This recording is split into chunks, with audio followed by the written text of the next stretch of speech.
Give a warm welcome to producer and star Jude Law.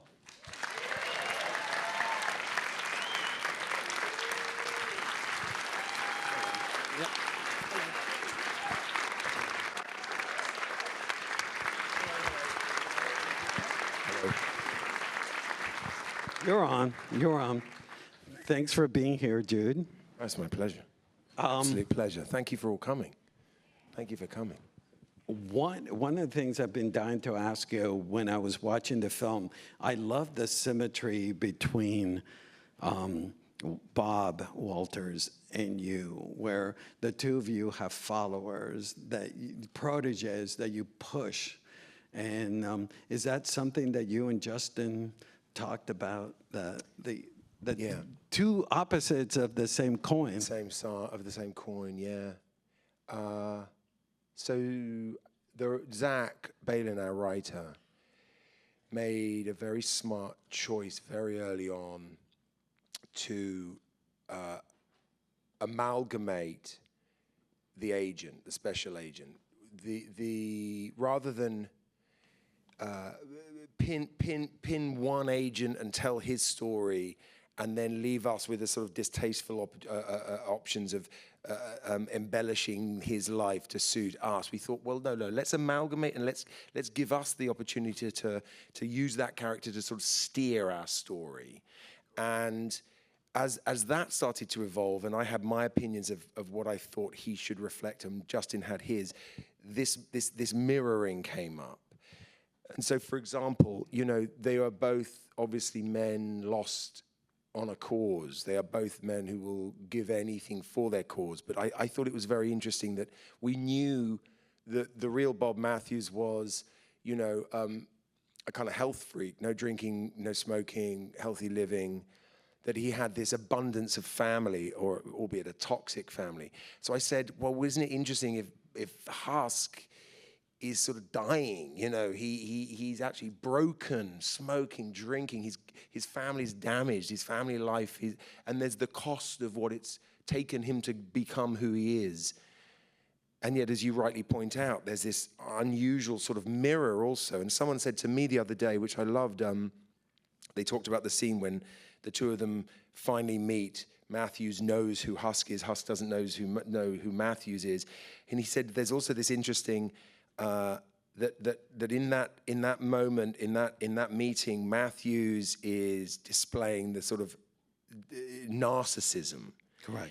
And yet Husk is displaying kind of self-awareness. Mm-hmm. And they're the absolute polar opposites, really. One is very present and aware of, who are you? Do I know you? And the other is just enjoying, toying with this person who he knows he's ultimately going to confront. And I'm curious about, I mean, you alluded to it, the fact that, you know, Matthews, we see him surrounded by family, and then the choice that you and Justin made that we don't see you and your family. Justin, if you look at his other work, and he's said this himself, so I'm sort of quoting him here. He talks about his interest in community and family, and you see it in Snowtown, and you see it in Nitram. And I think it makes him a very, very impactful and interesting director, because he can take very complicated individuals, and rather than judging, he looks at their surroundings. He looks at what builds them or supports them. And obviously, most of us, for that, it's the family or the community that we're in, or that we choose to be in. Yeah. And it's in abundance in this story. You have Jamie's young family built on real love, and the family home that's built on love. And you have the Matthews family, which we've talked a little bit about, a sort of toxic family built on lies and devotion. And then you have a broken family or a damaged family that Husk is trying to build. And even Carney. And it was so interesting so Carney was originally written based, again, loosely on a special agent who was a sort of inspiration for Manis, the guy I'm placed on. And we saw it as a bigger opportunity. We thought, well, first of all, we want a woman in that role. It would be more interesting. And when Journey showed interest, it was very interesting to us that, you know, she's a black Jewish woman, and wanted so desperately to sort of bring her perspective. And as she pointed out, she said, well, if I'm in that position in that year, I've probably decided not to have a family because I'm going to have to work 3 times harder than everyone else to be there. So again, that's a choice also, you know, someone who's just saying there's no time for family. You mentioned it slightly, but I want to tap into the fact that when we watch the film, this is not good versus bad. I mean, all the characters are navigating in the gray area, including your character. Yeah. Is that something, did you, tell us about, as an actor, navigating that world where... That's all the good stuff. The gray areas, for me, that's the meat and potatoes. Elaborate. I don't know that. I just never have much interest in good and bad. I don't know that it exists. It's like you and I were talking about, like this, does that apply to any of us or any of our opinions? It also, I don't know, especially if you look at the message or the attempt at starting a conversation that we stepped into with this film. You know, it's not going to help any of us to look at. There are obvious timely, qualities to this, threads to this story, and but extremism and hate speak didn't start with Bob Matthews. It goes way, way, way back, and is it going to help any of us to just cast him off in the sort of shadow of evil? Isn't it better to try and understand why the hell people behave like this? Right, and what spurs them on, or what attracts other people to people like that, and so that's the grey area. But you're so right. It also felt important that, and this goes back a little bit to the mirroring and the opportunity in fabricating or creating Husk, that we could sort of manipulate and maneuver him a little bit. This is a guy, and this harks back also to some of the references we had as a team to the roles and the films of this era, of the sort of late 70s, early 80s, when you would have a character would be sort of dumped on you, and you learnt about them as the story progressed, through their actions or through just how they conducted themselves. There was no explanation. You had to pick up the sort of little crumbs of evidence. And they weren't perfect. I'm thinking of people like, usually played by Gene Hackman, right? Or Al Pacino. Right. And there was always that part of you thinking, well, they're certainly not perfect, but I kind of want them on my side. I think they've got a good heart, and I think eventually they'll make the right choice. I think also, they're goal-oriented. Your character, Husk, is driven, and I think that audiences do side with the character that is on a quest, or a goal. They have purpose. Yeah, absolutely. But then the moral barometer always comes into play, and that's where it's so interesting if you approach that, as Justin does, on not a level playing field, but without judgment, because you really then get to see when someone is making the right decision or not. Yeah. And Bob is so certainly not. But like I said before, it's not because we point him out and go, he's evil, and this guy's good. Husk has clearly made some really bad decisions in his life. But nonetheless, you think, I'm with him. I'm with him, and his drive, I believe in. I'm glad you brought up the late 70s, because when I was watching your film, I was thinking about Alan Pakula and Sidney Lumet films that were, on the surface, there were genre films. Yes. But then there was so much immediacy and relevance to what was telling us, is that you greenlit this project. It was your company that produced it. Yeah. Is that something that attracted you, the fact that it was, on the surface, a very genre film, but it's so relevant to today? There was no doubt from the cold read when it came to the company that this script, this idea, was bursting with potential, and Zach had done a wonderful job at. It's hard to take a true story and condense it and package it in such a way that it has some propulsion. But then he'd done a great job of choosing to fold it into this genre. And it sort of offered itself not only as true to the period, but also true to how it needed to be told. But it was really Justin. He's such a he's such a great collaborator. He's such a terrific talent. And he was the one, once he was on board as director, that he said, okay, we know we've got the genre in our pocket. Like, we're leaning on that. That's there. But as you rightly said, let's go back to the great genre movies when they used to be the tentpole films, right? They used to be the crowd pleasers that we'd all go and see. And you know, it's like a Mississippi Burning or or French Connection. French Connection, full of thrills, like a really. Am I allowed to say the word entertaining? I mean, an entertaining No, of course, film, yeah. right? I mean, this film has action pieces. Yes, yeah, set pieces, totally. But you leave thinking, good Lord, that delivered.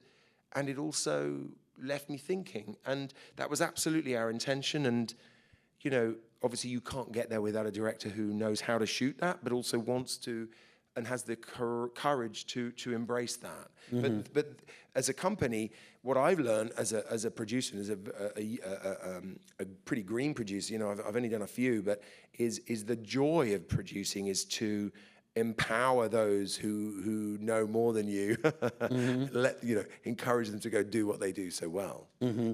I mentioned to you when I met you what a big fan I've been of your work since, theater, and then Wild and Ripley. This film, 10 minutes in it, I totally forgot Jude Law. I was like, this is Husk. And tell us about the physicality and losing yourself in this character and how you build it. I mean, you have the mustache, but you have the stent. He looks weary, his eyes are bloodshot and sort of drained out of life. It was a funny one because I feel like I've played other parts where the transformation that you attempt is more evident, or I've been more aware of trying to lose myself in a character. And with Husk, it didn't feel that far a departure, or at least so I thought. I'm laughing because for about a month before, so the process started very early on because I was producing, and I think that was key to a lot of the work I did because I had a lot of input in the script, and as I said before, Justin and Zach and the three of us were really trying to pin down who Terry had to be. So we were looking at his backstory and a plausible kind of backstory of what was his career, what was the family like, where had he grown up, all of that stuff. He was a guy from the city coming into this rural community. And all of that, I realize now, was really feeding into my process. And I think that has a lot to do with kind of feeling him and this idea of being broken, weary, and physically tired. And Justin is a brilliantly encouraging director for actors, and he wrote me and Nick and Journey and Ty these little manifestos, these lovely suggestions of go to bed as Terry, wake up as Terry, what does Terry eat for breakfast? He had me write up a whole dossier on Nick. He was like obsessed over Nick. Lose yourself so that you know everything about him, follow him, but it was really the physicality that I couldn't get. I didn't understand, and I missed out a beat, and I think this was key. One of the elements that I just felt, and one of the reasons I took him on was, and this was the fear-based reason, was he felt very American. He felt very much like an American man of that era, and I feel so very English, and I was sort of Who is, and I remember talking to some agents who had operated at that time, and they all talked about their devotion to the Bureau, their devotion to America, their devotion sometimes just to getting bad guys. And there was a sort of dry, physical, neck muscle kind of drive that I really wanted to get. And then, but I still kind of couldn't taste him, and I'm like pacing around downstairs in my house, not sleeping, and my poor wife's upstairs going, crikey, come to bed. And then we get to Calgary and we're rehearsing and I catch a cold. And at the time, my two children, my little ones are both under 3, so I'm barely sleeping. And I arrive at rehearsal and I'm like sniffing and I'm tired. And I'm like this. And Justin just says, this is him. Like, can you keep this up? I'm like, what do you mean? You know, and I go home and I say to my wife, oh, I think I found him. Like, he's a real pain in the eye. And she's like, I know, I've lived with him for like 2 months. I know exactly who he is. Yeah. He's pacing around downstairs, driving me crazy. So how do you grab, I mean, for us people that don't know about acting, how is it that every frame that I watch, you carry the background of the family. I understand that he has a broken family back, and almost in every scene you appear, you tend to carry the physical. Physically, you're able to convey the broken emotional family aspect, and which is what I think is so powerful about your performance. I mean, I'm thrilled. I'm thrilled you think that. I don't know. I think, honestly, I think it's the only way I can answer that is that I believe that the joint efforts between Zach, the writer, Justin, the director, and me, we were so in line with each other as to what and how, and invested in who this man needed to be, that, you know, it's such a collaborative art form. It's such a collaborative, creative process that we knew what we wanted to get out of Terry and what Terry had to imbue. And I'm not trying to be like Mr. Modest going, oh, no, it wasn't me, it was all. But it really is, like, it needs that. It needs the intuition of a director to sort of, to conjure that spell. And obviously I had to do my job and carry it with me. I think a lot of it is just this sense of all the things that we've mentioned, the weariness. I think his commitment that you mentioned, his drive, is a diversion, you know, from what's really going on. And again, the writer was brilliant at offering, you know, those scenes with, for example, Jamie's wife at the party where she says, have you got family? You know, all of that was, there's the writer going up to the actress and saying, say this to him, see how he reacts. Like, tell him you don't like him, tell him, you know, and just let's keep the camera roll. So it was always prodding Husk, like going, where are your family? Who are you? What are you doing here? Why, you know? And so it was just aware, I think, as a team, that that's what we wanted to probe and that's what we wanted to have in the atmosphere. Mm-hmm. This may come across as a cheeky question, but it isn't. His clothing is so manly. I mean, the pants are super tight. Yeah. It's not meant to be cheeky. Can you tell us about was that costuming choice okay, so there are a couple of answers to that. One is that, you know, I'm so thrilled with the costumes for everyone in this, because, you know, you say to most people, oh, we're making a movie in the 80s, and they turn the volume up to 11, right? And everyone's got, like, they look like they're going to a Halloween party. They've got, like, big shoulder pads and, you know, and of course, when you really look at real photos of people in the 80s, they're kind of dressed 4 years early, you know, and Husk definitely hadn't bought a jacket since 1979. So he ain't in the 80s, he's in the 70s. And again, it's like, how do we break it down? But you look at photos of those guys, and actually this is genuinely a line that Justin, quite surprisingly given Justin, as I know him, but he said, yeah, guys really knew how to wear a pair of pants back then. Like you know, they'd have that kind of tight ass, and a little bit of boot cut, and he's right. You look at any of the photos, they kind of did. I've got to be honest with you, I split several pairs of those pants. Because they are a little too tight. When you're running after bad guys, jumping out of cars, you're like, why? Where are my track pants? You know. So it was Justin's choice. I mean, it is obvious. I mean, there is a... But it's true to the period. It's very much, you know, it's like the mustache. I mean, every single agent I interviewed who was operating back then had a mustache.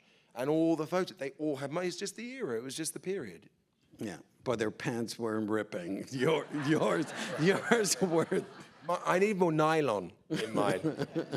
Nicholas Hoult and you have such strong tension in the few scenes that you have. Is that something that was...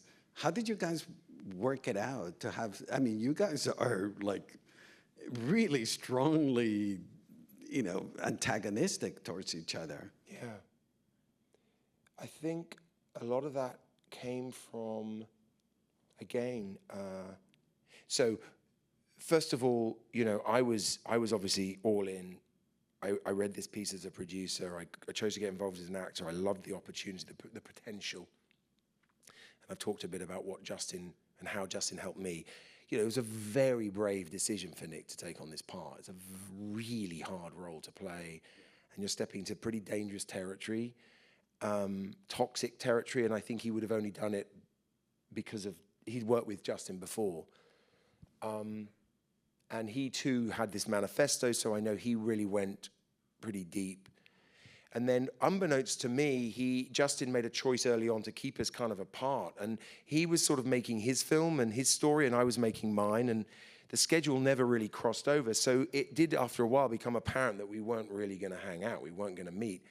And, you're always looking for plausibility, authenticity. So it wouldn't have made sense to have lunch together anyway, because you can't kind of have lunch and then go do this sort of thing and take it seriously. So it just became a sort of So you guys were kept apart. The first time we met was in the scene when we meet. And when the cameras were rolling too. That's when we first saw each other. Wow. And so, it's worth doing stuff like that sometimes. I mean, it always sounds like a kind of good story, but really, it really is worth doing. Because I kind of, I'd arrive on set and be like, what are they doing? How's it going? Yeah, good. And I know he was doing the same. Like, are they better than us?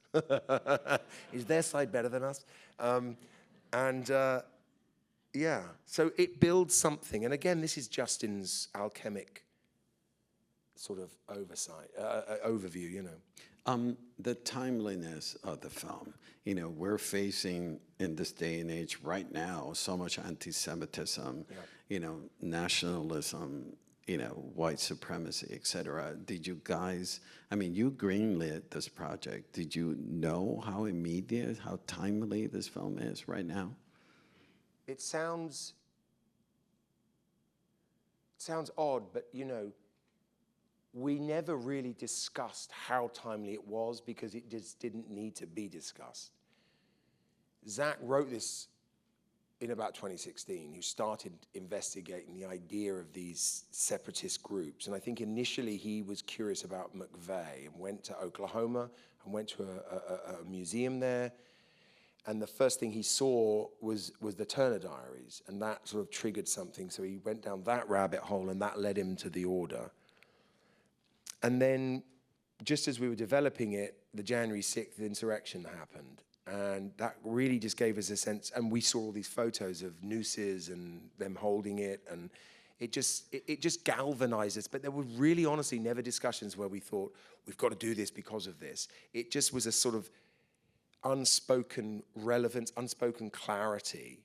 And of course, what's happened in the last few weeks and what's happening around the world ever more just gives us a sense of focus and a sense of import behind a story like this being told. And honestly, we just knew that it was important to find something relevant in a story of then that echoes now. Rather than tell something about now, it just was interesting to sort of look at it historically and then get a sense of the reverberations. It is entertainment, but there are set pieces, action pieces that are badass in this movie and propel the story and it hooks us. Tell us about your discussion with Justin and about making the action sequences so robust and. Yeah. So we had very little time, and most of those sequences were shot in a single day, meaning like the robbery on the road, on the street, on the highway, one day, the robbery, one day. Wow. The scene outside the storefront when I arrive with the shotgun, one day, so which can sometimes, Justin made a really good choice early on where he said, okay, if that's going to be the schedule, we're going to capture lightning. This energy has to be caught. And he and Adam Arkapour had worked together before. Adam's an amazing DP. He did, the first season of True Detective. And I mean, he's a brilliant cameraman. And so it was a case of, again, we didn't have multiple cameras. So it was be bold with where you put the camera. The camera has to go exactly where it has to go. And you can only catch what you can catch. It's not a case of shoot wild and see what you can get and we'll cut. It was be really precise, plan it. And as I said, capture the energy. They were just very, very well organized. Mm-hmm. And but all of this background work that you guys had done about your characters, that was all done before the action sequences. No, the schedule was pretty scattered. We'd done all this prep. We had rehearsed. The discussion about the sort of mining of characters, and that was on a daily basis. That's just how Justin works. He sort of has a good sense of who everyone is, and then on the day he sort of pushes each of you and provokes and cajoles. The schedule was such, for example, the final scene with the burning set on Whitby Island was, we had to keep delaying because there were fire hazards in Calgary, so we weren't allowed to burn it until right near the end. In fact, I mean, one of the last days, we had to cancel one day on the highway because there was a bear. We weren't allowed to film because a bear was wandering around. So they kind of came sporadically, and we knew they were coming, and we were just well prepared. You know, it was one of those shoots where I think we shot it in 32 days. Wow. So we had to be really, really well prepared. And, and it's a great instance when a director leads from the front and really empowers the crew, and the crew get involved and are really committed, but they also know they're going to work really hard, but passionately and be well looked after. And he was a terrific leader, and everyone believed in the piece. And you mentioned how American Husk is. The accent came rather quickly for you. No issue. No, it never comes quickly. It's always like retraining a new set of muscles, in your mouth. So my kids always laugh at me. I'm walking around going, car, right? They go, what are you doing? I always work with Tim Monach, who's a kind of the grandfather, the groundbreaking vocal coach, and he works on a sort of phonetic level. So he will give you these bizarre sentences to just try and find the placement of the voice, and that's if you do your work slowly for months, it gets easier and easier and easier. I've done it with him sometimes where I've only got a short period of time, and it's really scary because you have to just sort of jump in. This one, luckily, we had quite a lot of time to get ready. You alluded to, and I wanted to follow up and ask you to expand, is the importance of the fact that your character, all of this is based on a true story, but your character is fictionalized. And my follow-up was why did it need, why they had your character to be a fictionalized character? Well, yeah, to deep dive that a little bit more, I don't know why originally Zach decided to do that. Well, I would hazard a guess that it's because the guy who I'm really based on was an astonishing agent with this incredible past, which we allude to in the story. He really did go undercover and bust a huge Cosa Nostra network. He really did go undercover and break open a KKK organization. And he wrote several books, and he is, and I've actually just found out he's seen the film, and he keeps going, why didn't they use my name? It's me. Because he kind of, we were a bit worried that he would kind of come in and go, that's me, and we didn't want that to happen. But equally, as I said, we wanted to layer in the broken marriage. We wanted him to be an alcoholic. And I don't think Wayne Mannis was, and it wouldn't have been tasteful or right for us to sort of go, yeah, Wayne, it's you, but we're going to, it felt like we wanted to have the opportunity and the grace to say, you know, we can kind of do what we want here, because, and also, as we all know, you know, your sort of perspective for a story has to be just right. And so Husk had to sit absolutely as we as filmmakers thought best to carry the audience into this story and into and through this story. And so to have that opportunity and not hang it on dear Wayne Manus' shoulders just felt like the right thing to do. And there were other agents involved. There were other special agents involved whose stories we wanted to also draw from. Okay. It just felt right. Yeah. Well, what feels right is that you're amazing, and